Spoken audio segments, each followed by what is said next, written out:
You can probably see I've got a pretty, I don't know if it's skinny face, but I've got a pretty bony face, and I'm English, so I've got really thin skin. So I did a podcast on facial fat loss and grip strength. But my podcast right now is audio, and I know most people want to see video. Don't know why you want to see me, but let me give a quick summary of what I spoke about in my podcast, which is called Midlife Mayhem. And so I was talking about facial fat loss and muscle loss with regards to aging and and rapid weight loss. Um, and the gist of it was, when it comes to aging, it's the loss of estrogen and it's the increase of myostatin that's going on. Now, some of you muscle nerds out there, you know what myostatin is. I know what myostatin is, and we know of it as with regards to bodybuilding and people trying to inhibit it. So myostatin is a protein, and it's basically a brake.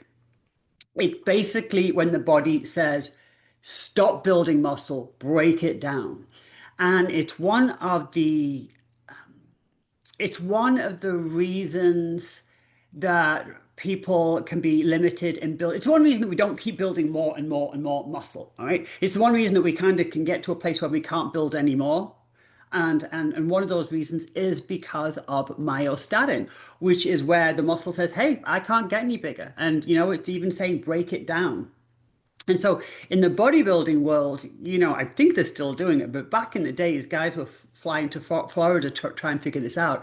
And they were figuring out like, well, if we can inhibit myostatin, then we can keep building more and more muscle. And, it sounds like a good idea until you start to think, well, your heart's a muscle and maybe we don't need everything to keep growing. But so bodybuilders and some of you guys know what I'm talking about when I'm talking about myostatin. But when we're talking about facial fat loss, muscle loss, myostatin plays a role. So the loss of estrogen can cause the muscle breakdown. Remember, the muscles of the face are really small. So when the muscles of the face break down, the fat pads on top of them, they start to slide. Not just shrink, but they start to slide. You see kind of everything going down. But what I was talking about in my podcast was the fact that the loss of estrogen causes the increase of myostatin.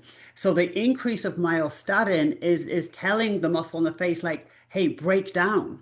Don't build, break down.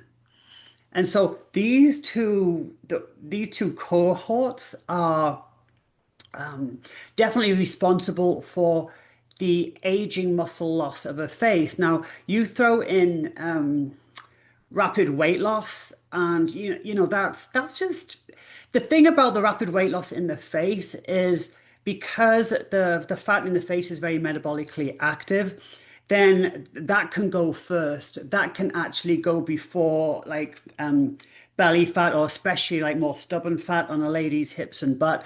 It can actually go first. And that can be super annoying because, and I think a lot of ladies my age will agree with this, that oh my gosh, I'll lose weight before I lose it in my ass, I'm losing it in my face first. And that's because you get this combination of weight loss, but the aging factor as well. So then in the podcast, I spoke about grip strength. And you think, how are they connected? Well, it's the same thing because grip strength is actually changed by myostatin as well. And that's because there's so many muscles involved in grip strength. And we're not just talking about hands here. And they are fast twitch muscle fibers. So fast twitch muscle fibers, and if you're not sure, I know some of you are all nodding your head and some of you are like, what is she talking about?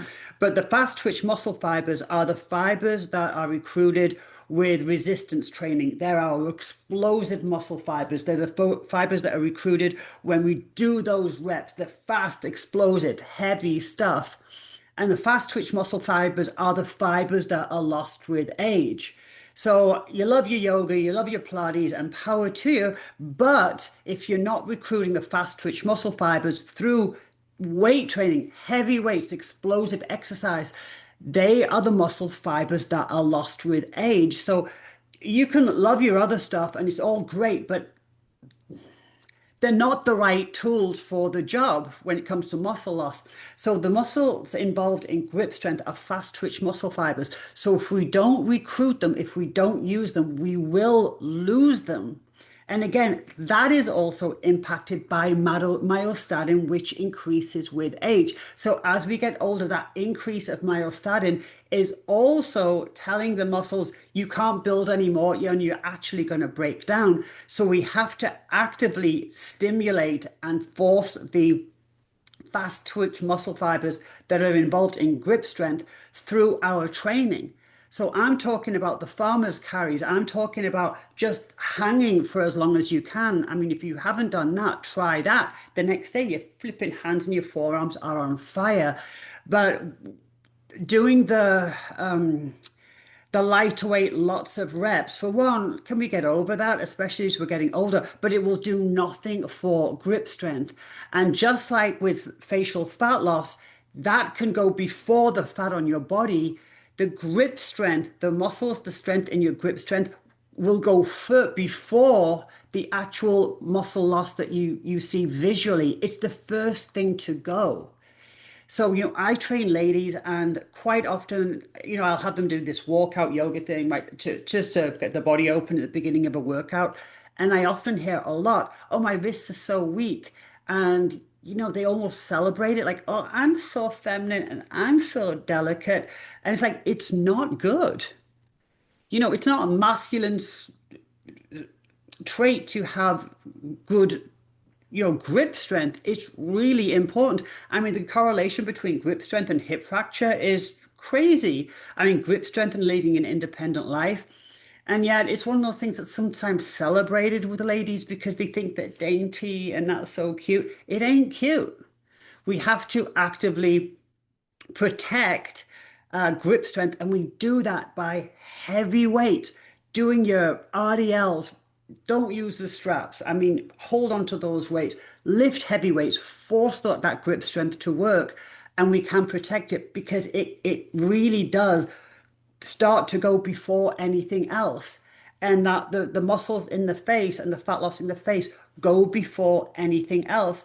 The so metabolically active, and we can protect it by forcing these muscles to adapt, by constant, adaptation. I guess the thing about grip strength is we don't really use a progression when we think about grip strength. We're just kind of using it. I mean, we think about progression with our other training, like maybe progression on our hinge or on our squat or on I don't know, any type of workout, but we don't think of a progression when it comes to grip strength. And we really should. We really want to be progressing and getting stronger and stronger and stronger at those farmers carries or being able to hang for longer. So just something to consider. And please, I encourage you to follow my Midlife Mayhem podcast. It's been non-video because it's just easier for me, but I'm being encouraged to make it a video podcast, so I guess it will show up here anyway. But I hope you like this information. I hope you like what I talk about, and yeah, this is also how I coach. So if you want to see my programs for 2026, you can just go to my name, Joanne Lee 2026, and there's my schedule. And you got any questions, you can comment here or reach out to me. My email's in my bio.